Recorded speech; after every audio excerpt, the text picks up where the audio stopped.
La noche de Acción de Gracias, mi padre levantó una pequeña caja de cartón y la puso frente a mí con una sonrisa que no llegaba a sus ojos. Para Audrey, dijo, mientras todos miraban. Mi hermana Claire acababa de recibir un bolso que costaba más de $1000, y sobre la mesa había regalos envueltos con cintas doradas para los demás. Yo abrí la caja y encontré un boleto de lotería de $2. Marcus, el marido de Claire, soltó una risa. Bueno, al menos este año no tuvimos que pensar demasiado, dijo. Algunos se rieron.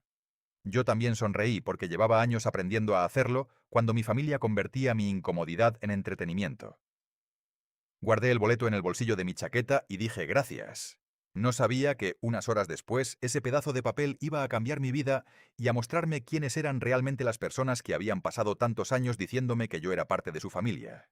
Después de la cena, mientras todos hablaban en la sala, mi abuela Margaret me pidió que la acompañara a la cocina. Tenía 82 años y todavía observaba todo con atención. No dejes que te hagan sentir pequeña, me dijo mientras llenaba una taza de té. Nunca lo he hecho, respondí, aunque ambas sabíamos que no era verdad. Mi padre siempre había tratado a Claire como la hija que debía recibir lo mejor, y a mí como la que debía entender las circunstancias. Claire tenía clases de piano, ropa nueva y vacaciones. Yo heredaba sus zapatos. Cuando mi padre necesitó ayuda con los pagos de la casa de mi abuela, yo envié dinero durante casi 3 años. Cuando Claire tuvo problemas con una tarjeta de crédito, yo le presté dinero y nunca lo recuperé. Nadie lo mencionaba. Aquella noche, sin embargo, mi abuela me miró fijamente y dijo algo que todavía recuerdo. Hay documentos de esa casa que tu padre no quiere que veas. Antes de que pudiera preguntar, mi padre apareció en la puerta. Mamá, ya es hora de descansar, dijo. Su tono no era agresivo, pero su mirada me dejó claro que la conversación había terminado. Regresé a casa poco después. Antes de dormir, saqué el boleto de la lotería del bolsillo y lo dejé sobre la mesa. A la mañana siguiente, por costumbre, comprobé los números en una aplicación. Miré la pantalla una vez, luego otra. Me levanté de la silla y busqué el boleto. Volví a comparar cada número. El primer pensamiento que tuve fue que la aplicación estaba equivocada. El segundo fue que alguien debía estar jugando una broma. El premio principal era de $100 millones. Llamé a la línea oficial de la lotería para confirmar que había entendido bien. Me confirmaron los números y me recomendaron proteger el boleto y consultar a un abogado antes de reclamar el premio. Me senté en silencio durante varios minutos. No llamé a mi padre. No llamé a Claire. No llamé a nadie de mi familia. Guardé el boleto en un lugar seguro y fui a trabajar como cualquier otro viernes. Durante todo el día, mi teléfono vibró varias veces. Primero fue mi padre. Después Claire. Al salir del trabajo, vi un mensaje de mi padre. Necesitamos hablar sobre lo de la casa de la abuela. Me quedé mirando la pantalla. Esa casa no tenía nada que ver con la lotería, al menos eso pensaba. Busqué un abogado especializado en patrimonio y planificación financiera. Le conté lo del boleto y la conversación con mi abuela. Me pidió que no hiciera ningún movimiento impulsivo. Primero protegemos el premio, después averiguamos qué está pasando con la propiedad, me dijo. 2 días después, el abogado consiguió revisar algunos registros públicos relacionados con la casa. Fue entonces cuando apareció la primera señal de que mi familia me había ocultado algo. La propiedad seguía estando a nombre de mi abuela. Sin embargo, existía un documento reciente relacionado con una transferencia que supuestamente preparaba el camino para que mi padre administrara la vivienda. La firma de mi abuela aparecía en el documento. Mi abogado frunció el ceño. ¿Tu abuela entiende lo que firmó?, preguntó. Le dije que no lo sabía. Entonces revisó la fecha. El documento había sido preparado pocos días después de que yo comenzara a ayudar económicamente con los gastos de la casa. De repente, muchas cosas empezaron a encajar. Las facturas que pagaba, las conversaciones que terminaban cuando entraba, y las preguntas de Marcus sobre mis ahorros. Y aquella frase de mi abuela en la cocina. Esa noche recibí una llamada de Claire. Contesté por primera vez. Audrey, papá dice que estás haciendo preguntas sobre la casa, dijo. Solo quiero saber qué está pasando. Hubo un silencio. Después añadió. No hagas esto más difícil de lo que tiene que ser. Esa casa algún día será de nosotros. ¿De nosotros? Pregunté. De Marcus y mía, respondió. Sentí que la silla bajo mi cuerpo se volvía incómoda. ¿Y quién te dijo eso? Claire no respondió. En cambio, me preguntó algo que confirmó que mi padre ya había empezado a sospechar que yo sabía más de lo que decía. ¿Por qué estás hablando con un abogado? No respondí la pregunta de Claire. Le dije que tenía que trabajar y terminé la llamada. Durante unos segundos me quedé mirando el teléfono, esperando que volviera a sonar. No ocurrió. En cambio, llegó un mensaje de mi padre. Ven mañana por la tarde. Tenemos que hablar como familia. La frase me hizo recordar todas las veces que había escuchado algo parecido. En mi familia, hablar como familia casi siempre significaba que alguien quería que yo aceptara algo sin hacer preguntas. Esta vez decidí que no iría sola. Mi abogado, Daniel, me explicó que todavía no habíamos reclamado oficialmente el premio de la lotería y que era mejor mantener la información en secreto mientras revisábamos los asuntos de la propiedad. También me pidió que no firmara ningún documento que mi familia me presentara. Si tu padre está intentando reorganizar la propiedad de tu abuela, necesitamos saber exactamente qué ha hecho, me dijo. Al día siguiente fui a casa de mis padres. Mi madre abrió la puerta y me abrazó con una fuerza extraña, como si quisiera demostrar que todo estaba bien. Tu padre está en el despacho, dijo. Entré y vi a Marcus sentado junto a él. Claire estaba de pie cerca de la ventana. Nadie parecía estar allí para una conversación familiar normal. Mi padre señaló una silla. Audrey, tenemos que aclarar algunas cosas, comenzó. La casa de tu abuela necesita una administración más organizada. Tu madre y yo hemos estado ocupándonos de ella durante años. Yo también, respondí. He pagado una parte importante de los gastos. Mi padre hizo un gesto con la mano. Eso fue una ayuda. Y te lo agradecemos. Pero no significa que tengas derechos sobre la casa. Nunca dije que los tuviera. Marcus intervino.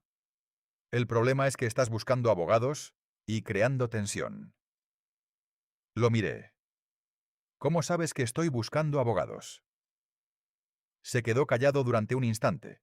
Mi padre respondió por él. Claire nos lo contó. Sabía que no era toda la verdad.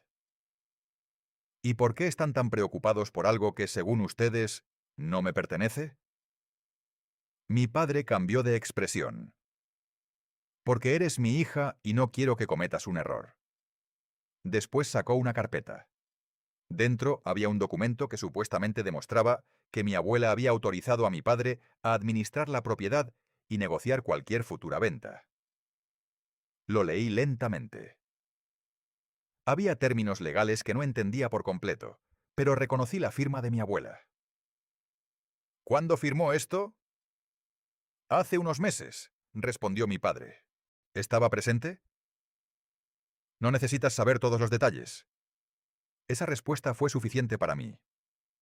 Cerré la carpeta. No voy a firmar nada. Marcus se inclinó hacia adelante. Nadie te está pidiendo que firmes. Solo estamos intentando evitar problemas. Me levanté. Entonces no debería haber ningún problema si reviso los documentos con mi abogado. Mi padre golpeó suavemente la mesa con los dedos. Siempre has tenido que complicarlo todo. Esa frase me acompañó mientras caminaba hacia mi coche. Durante años había pensado que quizá realmente era yo quien exageraba. Pero aquella vez ya no podía convencerme de eso. Al día siguiente, Daniel solicitó copias certificadas de los documentos disponibles. También me recomendó hablar directamente con mi abuela, sin mi padre presente. Fui a verla esa misma tarde. Cuando entré en su casa, la encontré sentada junto a la ventana, con una manta sobre las piernas. Le pregunté por el documento. Su rostro cambió. ¿Qué documento? Le mostré una copia. Margaret se puso las gafas y lo observó durante casi un minuto. Yo no recuerdo haber firmado esto. Sentí un nudo en el estómago. ¿Estás segura? Ella negó lentamente con la cabeza. Tu padre vino una vez con unos papeles. Me dijo que eran para pagar impuestos y organizar las facturas. Yo firmé algo, pero no sabía qué era esto. No quería sacar conclusiones precipitadas, así que le pregunté si tenía otros documentos. Mi abuela señaló un pequeño armario. Dentro había carpetas antiguas, recibos y copias de escrituras. Pasamos casi una hora revisándolas. Entonces encontramos algo todavía más importante.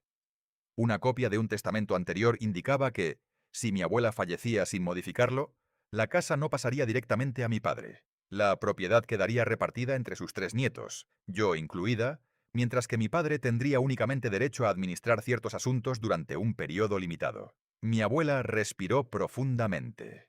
Yo quería cambiar algunas cosas después de que tu madre se enfermó, pero nunca terminé el proceso.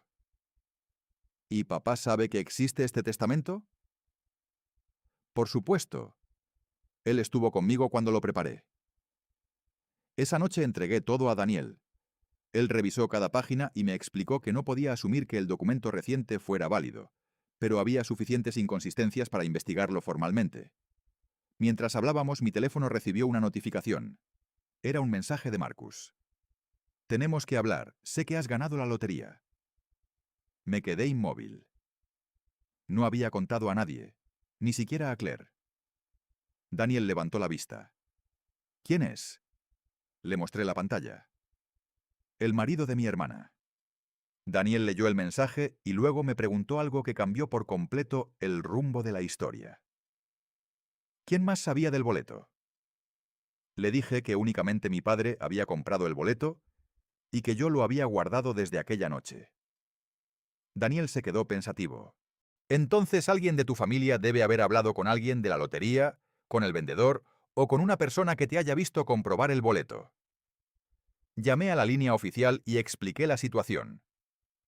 Me dijeron que no podían revelar información sobre ninguna reclamación, pero que mi boleto todavía no había sido registrado como premiado. Después recordé algo que había olvidado. La noche de Acción de Gracias, antes de irme, había dejado mi bolso sobre una silla del comedor durante unos 20 minutos. Mi padre, Claire y Marcus habían estado allí. Al día siguiente, cuando regresé a buscarlo porque había olvidado unas llaves, Marcus había sido el único que permaneció cerca de la mesa. Revisé mis cosas. El boleto seguía conmigo, pero de repente entendí que alguien podía haber visto los números. Y si Marcus ya sabía que había ganado, quizá la casa de mi abuela no era el único asunto que mi familia había estado preparando. Esa misma noche, Daniel recibió un correo de un investigador privado que trabajaba con su despacho. Habían encontrado una transferencia bancaria relacionada con una cuenta de Marcus y una empresa que yo nunca había oído mencionar. La fecha coincidía con el mismo periodo en que mi padre empezó a hablar de vender la casa de mi abuela.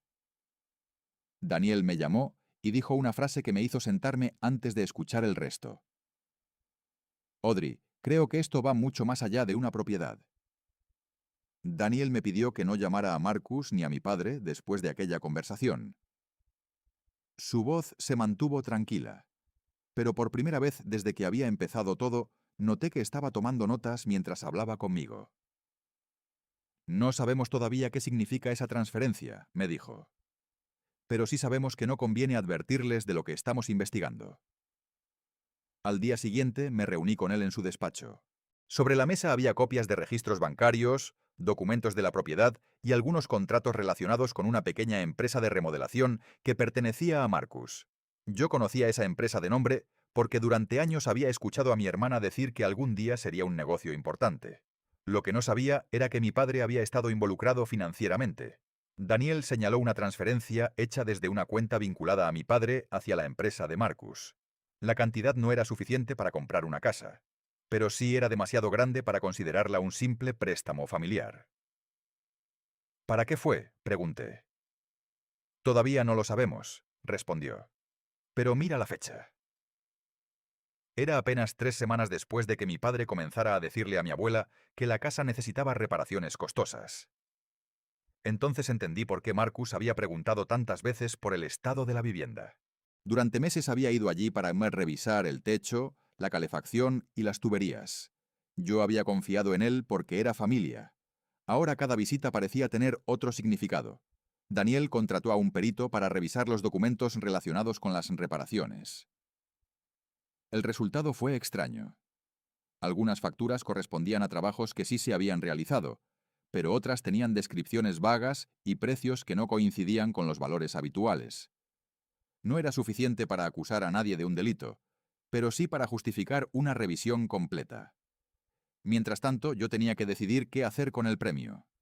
Daniel me explicó que el procedimiento dependía de la jurisdicción y que debía proteger mi privacidad dentro de lo posible. También me recomendó no cambiar de vida de un día para otro.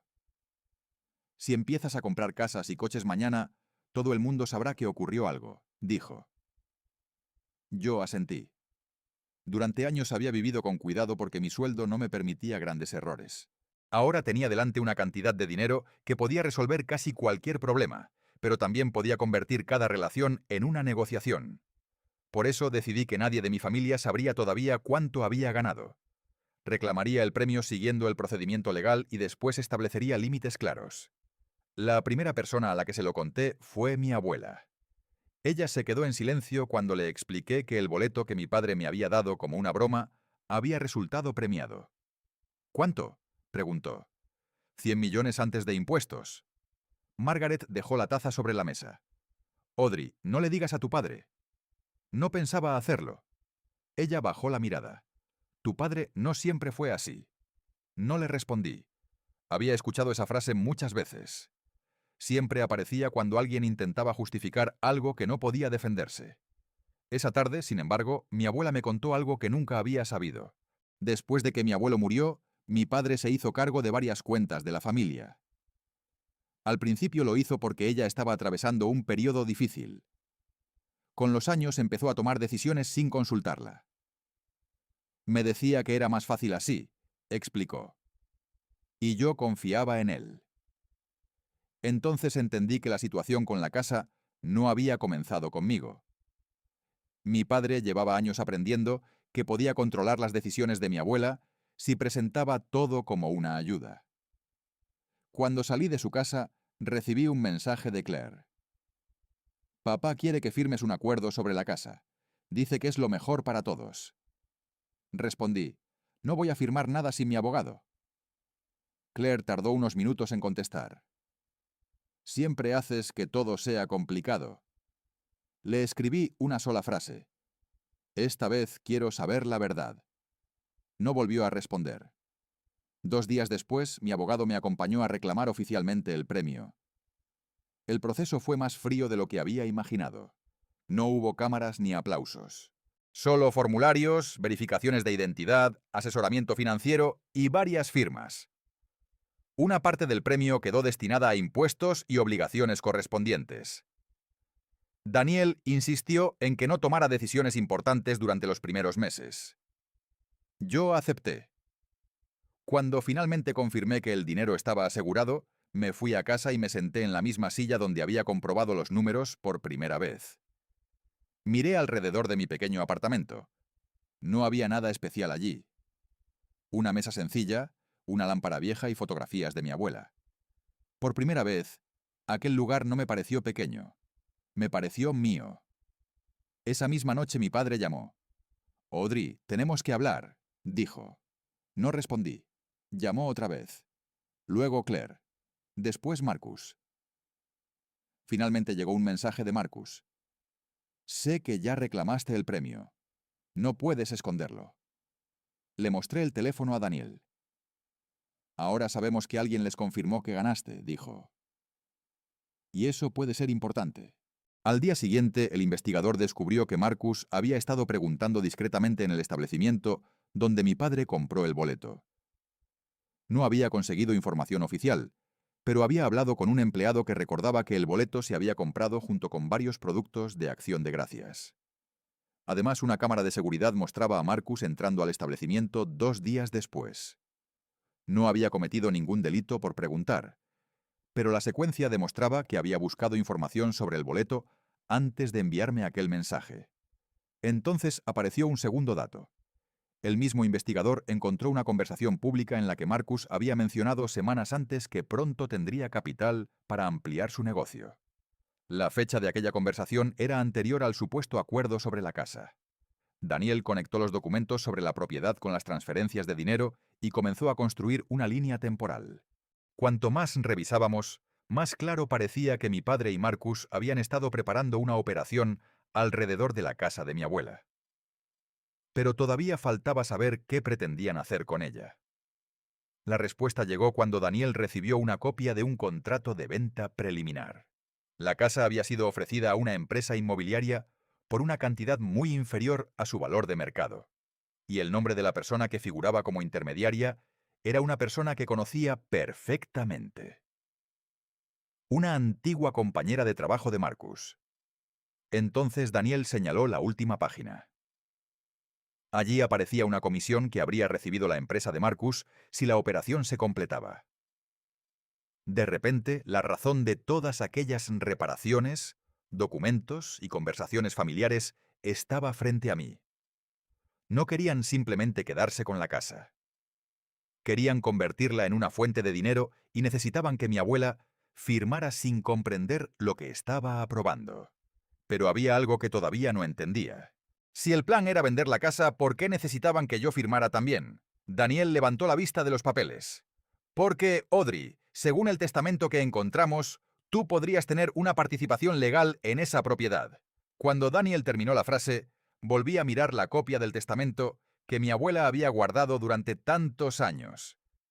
Mi nombre aparecía junto al de mis dos primos. Nunca había sabido que podía tener una parte de aquella casa. Mi padre tampoco me lo había dicho cuando me pidió dinero para reparaciones, impuestos y seguros.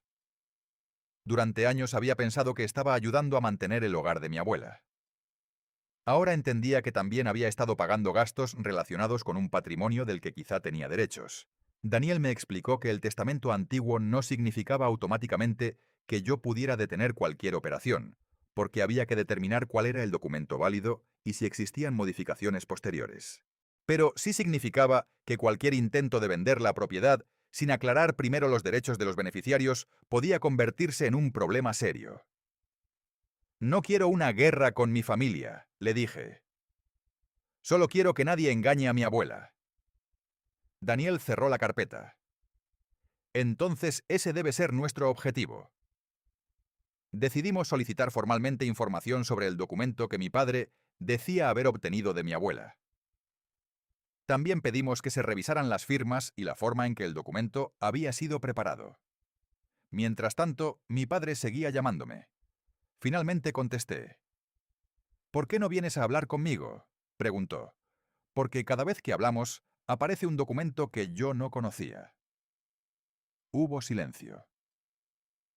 Audrey, estás dejando que ese abogado destruya nuestra familia. No, estoy intentando entender qué pasó. Tu abuela no puede manejar sus asuntos sola. Entonces deberías haberme dicho que estabas preparando una venta. Mi padre cambió de tono. ¿Qué venta? Esa pregunta confirmó algo importante. Él no esperaba que yo supiera. La de la casa, respondí. Sé que existe un contrato preliminar. Se quedó callado durante varios segundos. No sabes de qué estás hablando. Entonces muéstrame los documentos y terminemos con esto. No voy a discutir negocios contigo. Perfecto, dije. Entonces los discutiremos con los abogados. Colgué. Esa noche Claire apareció en mi apartamento sin avisar. La dejé entrar porque quería saber qué estaba pasando realmente. Se sentó en el sofá y miró alrededor. Nunca pensé que fueras a tener tanto dinero, dijo. No pregunté cómo sabía cuánto había ganado. ¿Viniste por la casa o por el premio? Ella bajó la mirada. Por ambas cosas.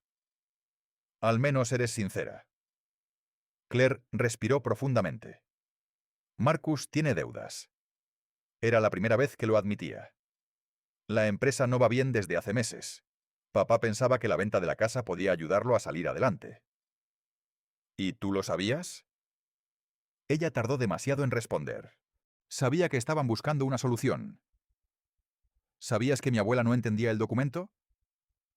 No. ¿Sabías que habían preparado una venta? No exactamente. La miré sin decir nada. Después añadió, Marcus me dijo que todo estaba autorizado. Entonces pregunté por qué habían necesitado mi firma. Claire me explicó que Marcus le había dicho que, como yo era una de las personas mencionadas en el testamento antiguo, probablemente sería necesario obtener mi consentimiento para evitar retrasos. Pero yo no iba a firmar, dije. Lo sé ahora. ¿Y qué esperaban hacer si me negaba? Claire no respondió. Su silencio fue suficiente. Antes de irse, me pidió dinero para ayudar a Marcus. Solo un préstamo, dijo. Podrías solucionar todo esto en un día. Eso es precisamente lo que no voy a hacer. Claire se levantó. Siempre fuiste diferente. No. Siempre fui la que decía que no, cuando ustedes necesitaban que dijera que sí. Cerró la puerta detrás de ella. Y no se atachanteó sentarse. 2 días después, Daniel recibió la respuesta oficial sobre el documento de mi abuela. Había sido firmado en presencia de un notario, pero el expediente tenía un detalle extraño. La cita había sido solicitada por una empresa relacionada con Marcus. Además, mi abuela había declarado en una conversación con un asistente social que no recordaba haber autorizado una venta. Eso no demostraba por sí solo que alguien hubiera actuado ilegalmente, pero reforzaba la necesidad de una revisión. Daniel recomendó que mi abuela tuviera su propio abogado, independiente de mí y de mi padre. Ella aceptó. Por primera vez, Margaret comenzó a recuperar el control de sus asuntos. El abogado revisó sus cuentas y descubrió que durante los últimos 2 años se habían pagado varias facturas a la empresa de Marcus. Algunas correspondían a reparaciones reales, pero otras no tenían respaldo suficiente. Mi padre decía que todo había sido necesario. Los registros mostraban otra historia. Cuando pedimos explicaciones, Marcus respondió que se trataba de errores administrativos y que podía devolver el dinero. Aquello me sorprendió. No porque creyera en su inocencia, sino porque por primera vez estaba dispuesto a reconocer algo sin discutir. Daniel, sin embargo, me dijo que no aceptáramos ningún pago privado. Si hay una diferencia entre las cuentas y los documentos, debe quedar registrada correctamente. Entonces ocurrió algo que no esperaba. Mi madre me llamó y me pidió que fuera a verla sola. Cuando llegué, cerró la puerta del salón y sacó un sobre de un cajón. Encontré esto hace años, dijo. Dentro había una carta escrita por mi abuelo antes de morir. No era un testamento nuevo ni un documento legal. Era una carta para mi padre. En ella, mi abuelo le pedía que protegiera a Margaret y que nunca utilizara la casa como garantía para resolver problemas financieros propios. Mi madre me explicó que había encontrado la carta después del funeral y que mi padre le había pedido que no hablara de ella. ¿Por qué me la das ahora?, pregunté. Ella se sentó y miró sus manos. Porque creo que cometí un error durante demasiado tiempo. No necesitaba que me explicara cuál. Había visto cómo trataban a mi abuela y cómo me trataban a mí, y había decidido guardar silencio. Antes de irme, me entregó otro papel. Era un correo impreso de Marcus enviado a mi padre meses antes. En él hablaban de una posible venta de la casa y de cuánto dinero podría quedar después de pagar las deudas de la empresa. La última línea decía: si Audrey firma, nadie podrá detenerlo. Sentí que todo se volvía más claro. Mi padre había conocido mi posible derecho sobre la propiedad. Marcus también, y aún así me habían pedido durante años que pagara gastos sin decirme nada. Guardé el documento y se lo llevé a Daniel. Después de leerlo, me dijo que teníamos suficiente información para tomar una decisión. Podemos iniciar un procedimiento para proteger la propiedad y pedir que se suspenda cualquier venta mientras se revisan los documentos. Lo miré. Hazlo. Era la primera vez que tomaba una decisión legal contra mi propia familia. Pero esa noche descubrí algo todavía más inquietante. Daniel me llamó después de hablar con el abogado de mi abuela. Habían encontrado una cuenta relacionada con Marcus, donde aparecía una transferencia reciente por una cantidad considerable. El origen del dinero era una cuenta de mi padre. Y la descripción decía simplemente anticipo. La palabra anticipo apareció en mi pantalla durante varios segundos.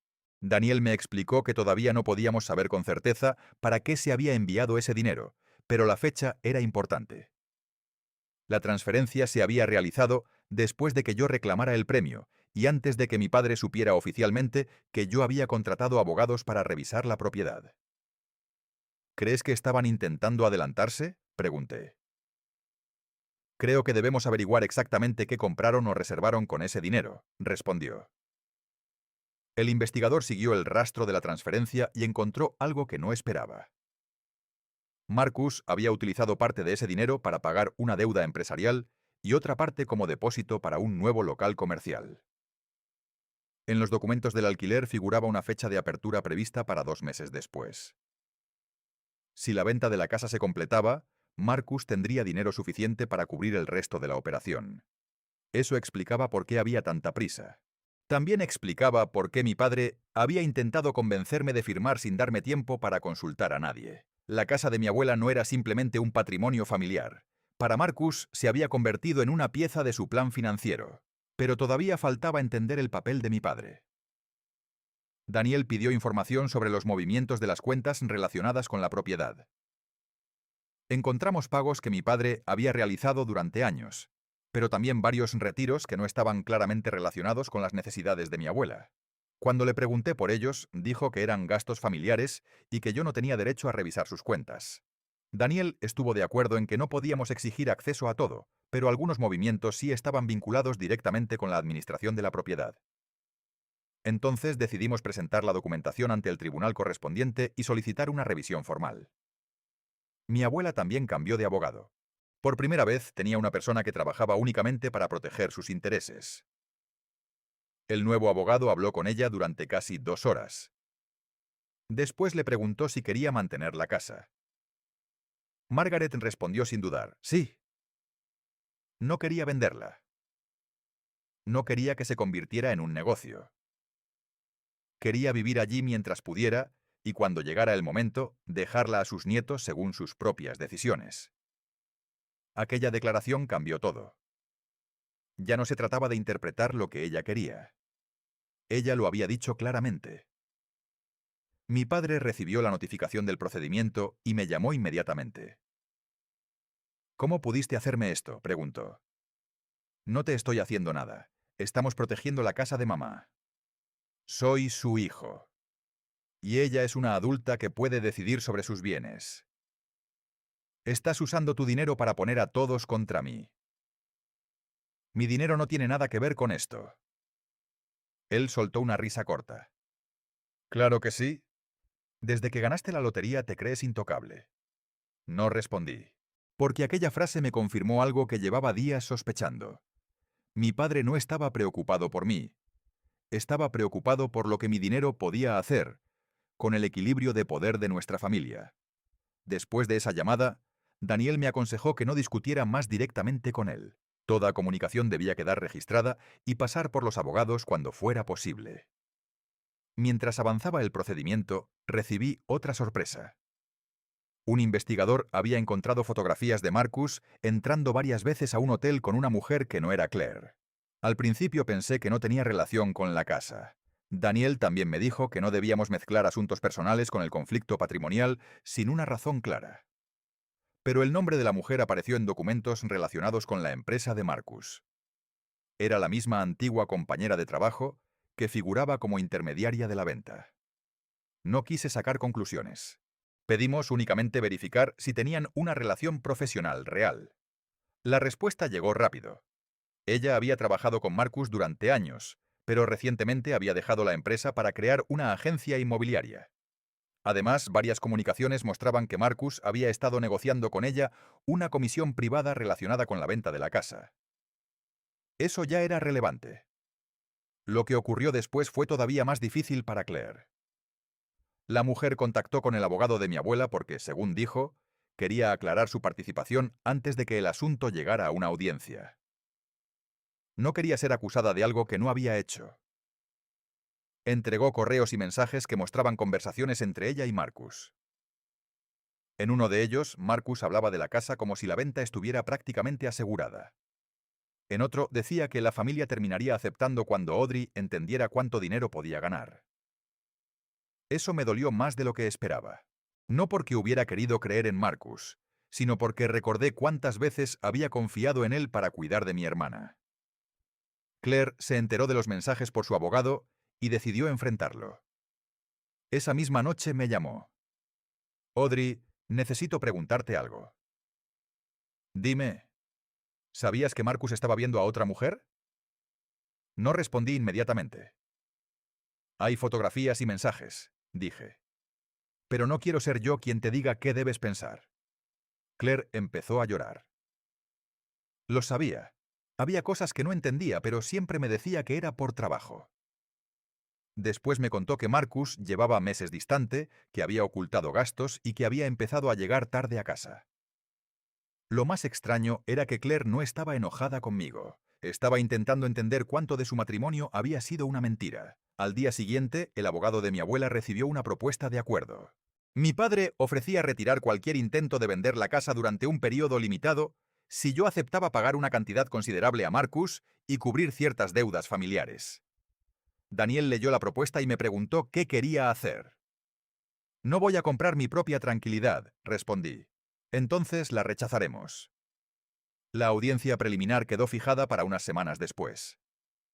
Hasta ese momento, ninguna de las partes podía avanzar con la venta. Mi abuela seguía viviendo en su casa y comenzó a dormir mejor al saber que nadie podía obligarla a marcharse. Yo seguí trabajando, aunque ya no necesitaba hacerlo por dinero. Me di cuenta de que quería conservar mi empleo durante un tiempo, porque necesitaba una parte de mi antigua vida que no estuviera relacionada con mi familia ni con el premio. Una mañana, mientras estaba en mi oficina, recibí un correo de Claire. No era un mensaje emocional. Era un archivo adjunto. Dentro había una captura de una conversación entre Marcus y mi padre. La fecha era de meses antes de la cena de Acción de Gracias. En ella hablaban de mí. Marcus había escrito: «Ella siempre termina pagando cuando se siente culpable». Mi padre respondió: «Déjala creer que está ayudando a la familia». Me quedé mirando esas dos frases. Entonces apareció una tercera línea que cambió mi forma de recordar aquellos años. Cuando llegue el momento, necesitaremos su firma. Guardé el archivo y se lo envié a Daniel. Después cerré el ordenador. La audiencia estaba cada vez más cerca, y por primera vez sabía que no tendría que explicar mi historia con palabras. Los documentos hablarían por mí. Pero no sabía todavía que mi padre había preparado una última maniobra antes de entrar en aquella sala. La maniobra de mi padre llegó 3 días antes de la audiencia. Daniel me llamó temprano y me pidió que fuera a su despacho. Cuando llegué, tenía sobre la mesa una notificación que acababa de recibir el abogado de mi abuela. Mi padre afirmaba que el documento utilizado para cuestionar la venta de la casa había sido malinterpretado y que mi abuela estaba siendo influenciada por mí. También alegaba que desde que yo había ganado la lotería, tenía un interés económico desproporcionado en impedir la operación. No me sorprendió que intentara usar mi dinero en mi contra, pero sí me sorprendió que hubiera presentado una declaración jurada en la que aseguraba que yo había presionado a mi abuela para cambiar de opinión. ¿Alguna vez le pediste que hiciera algo contra tu padre?, preguntó Daniel. Nunca. ¿Le hablaste de la venta? Sí, porque ella me preguntó. Daniel asintió. Eso podemos demostrarlo. Mi abuela también tenía su propio abogado y había dado una declaración clara. Explicó que quería conservar su casa y que nadie la había obligado a tomar esa decisión. También recordó que mi padre había presentado documentos que ella no entendía. La diferencia entre las dos versiones era evidente, pero todavía teníamos que demostrarla correctamente. La sorpresa llegó cuando el abogado de mi abuela recibió una llamada de la notaría donde se había firmado el documento. El notario quería aclarar un detalle. Había conservado sus registros de la cita, y según su agenda, mi abuela había llegado acompañada por Marcus, no por mi padre. Además, el documento que le habían presentado estaba descrito como una autorización para administrar reparaciones y facturas, no como una autorización para vender la propiedad. El notario no podía determinar qué había ocurrido después, pero su testimonio podía ser importante. Marcus había estado presente. Cuando Daniel me explicó aquello, comprendí por qué Marcus había evitado hablar de la cita. No necesitábamos acusarlo de haber falsificado nada. Bastaba con establecer que mi abuela no había comprendido lo que realmente estaba afirmando. La audiencia comenzó por la mañana. Mi padre llegó acompañado de su abogado. Marcus estaba sentado detrás de él. Claire también apareció, pero se sentó lejos de ambos. Yo estaba con Daniel y el abogado de mi abuela. La sala era mucho más pequeña de lo que había imaginado.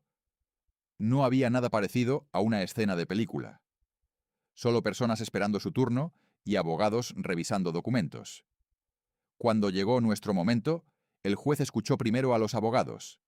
El representante de mi padre sostuvo que la propiedad debía poder administrarse sin obstáculos y que las disputas familiares no podían detener decisiones financieras razonables. Daniel respondió con documentos, registros de pagos y el testimonio preparado por mi abuela.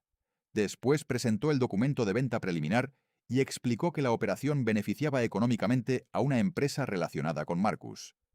Mi padre negó que existiera un conflicto.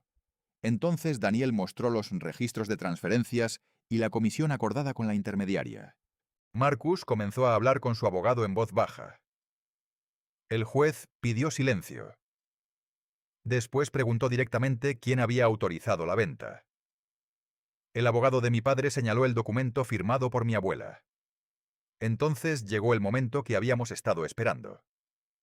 El notario explicó que mi abuela había firmado creyendo que se trataba de una autorización administrativa y que no se le había presentado, según sus recuerdos y registros, una explicación completa sobre una venta. El juez preguntó si existía una oferta final. El abogado de mi padre respondió que no. Entonces no existe una venta consumada, dijo el juez, solo una negociación. Después pidió que cualquier operación quedara suspendida hasta aclarar los derechos de la propietaria y de los beneficiarios. Mi padre bajó la mirada. Yo no sentí satisfacción. Solo respiré profundamente. La casa de mi abuela estaba protegida por el momento. Pero Daniel todavía tenía un documento más. Era el correo en el que mi padre y Marcus hablaban de mi posible firma meses antes de que yo supiera que podía tener derechos sobre la propiedad. Daniel explicó que la conversación demostraba que ambos conocían mi posible participación y que habían intentado conseguir mi consentimiento sin revelar toda la información. El abogado de mi padre pidió tiempo para revisar el documento. El juez aceptó una breve pausa. Durante ese descanso, Claire se acercó a mí. No sabía todo, dijo. Lo sé. Pero sabía que algo no estaba bien. La miré. Eso es lo que más me duele. Ella bajó la cabeza. Lo siento. No le respondí con un abrazo ni con una frase bonita. Simplemente le dije, necesito tiempo. Después de la pausa, la audiencia continuó. El juez ordenó una revisión independiente de la administración de la propiedad y dejó claro que cualquier transferencia debía contar con autorización válida de mi abuela. También pidió que se presentaran registros completos de los pagos realizados durante el período investigado. No hubo condenas ni grandes declaraciones, solo órdenes concretas. Para mí, eso fue suficiente. Cuando salimos del edificio, mi padre me esperaba en la acera. ¿Estás contenta ahora?, preguntó. No. Has destruido todo. No fui yo quien preparó la venta. Él negó con la cabeza. Marcus cometió errores, pero yo solo intentaba ayudar a la familia. Lo miré y pensé en todas las veces que había pagado facturas, en todos los cumpleaños donde mi regalo era pequeño mientras el de Claire era enorme, en aquella caja con el boleto de $2. Ayudar a la familia no significa decidir por todos, respondí. Mi padre no contestó. Se fue con Marcus. Claire permaneció unos segundos más. Creo que mi matrimonio terminó, dijo. No tienes que decidirlo hoy. Ya lo sé. Pero ahora sé quién es. Esa noche, Daniel me explicó que el premio de la lotería estaba finalmente protegido y que podíamos comenzar a planificar mi futuro sin que cada decisión estuviera ligada al conflicto familiar. Le dije que no quería comprar una mansión ni aparecer en televisión. Quería una casa sencilla, cerca de mi abuela, y suficiente dinero invertido para no depender de nadie. También quería crear una cuenta separada para cubrir las necesidades de Margaret sin darle acceso a nadie más. Daniel me recomendó establecer un fideicomiso y contratar a un administrador independiente. Lo hice. Por primera vez, las decisiones financieras de mi vida no pasaban por mi padre. Semanas después, la revisión de las cuentas terminó. Descubrieron que Marcus había recibido pagos por trabajos que no estaban completamente documentados y que parte del dinero había sido utilizado para cubrir obligaciones de su empresa. No fue la historia espectacular que mi familia quizá esperaba. Fue algo más simple y más serio. Una serie de decisiones egoístas que habían puesto en riesgo la propiedad de una mujer mayor. Marcus tuvo que devolver una parte del dinero y abandonar cualquier participación en la venta. Mi padre dejó de administrar las cuentas de mi abuela. Claire solicitó asesoramiento legal para separar sus finanzas de las de Marcus. Y yo comprendí que todavía quedaba una última conversación pendiente. No con Marcus. No con Claire. Con mi padre. Porque aunque los documentos habían demostrado lo que había ocurrido, yo necesitaba decidir qué lugar tendría él en mi vida a partir de entonces. La conversación con mi padre ocurrió en la casa de mi abuela, una tarde de domingo, cuando ya habían pasado varios meses desde la audiencia. Margaret estaba en el jardín y yo había preparado café en la cocina. Mi padre llegó solo. No traía carpetas ni documentos. Por primera vez en mucho tiempo, parecía no tener nada preparado. Se sentó frente a mí y permaneció en silencio unos segundos. «Tu abuela me quitó de la administración», dijo finalmente. «No fue ella quien te quitó. Ella recuperó el control de sus propios asuntos». Mi padre miró hacia la ventana. Yo pensé que estaba protegiendo a la familia. ¿Protegiéndola de qué? No respondió. Le recordé las transferencias, las facturas, el documento que mi abuela no entendía y la conversación donde él había escrito que yo siempre terminaba pagando cuando me sentía culpable. Eso no fue protección, le dije. Fue control. Mi padre apretó los labios. No sabes lo difícil que fue mantener todo funcionando después de que murió tu abuelo. No. Pero sé que yo ayudé durante años. Y te lo agradecí. No lo suficiente para decirme la verdad. Él bajó la mirada. Durante unos segundos pensé que iba a discutir. En cambio, dijo algo que nunca había escuchado de él. Tenía miedo. No lo interrumpí. Marcus estaba endeudado. Claire dependía de él. Yo había invertido dinero que no podía recuperar y pensé que si vendíamos la casa, todos saldríamos adelante. ¿Y yo? Mi padre me miró. Pensé que tú tenías más posibilidades que ellos. Esa frase me dolió más que cualquier insulto. Durante años había confundido mi capacidad para soportar problemas con una obligación de resolverlos. No soy el seguro financiero de esta familia, dije. Mi padre asintió lentamente. Ahora lo entiendo.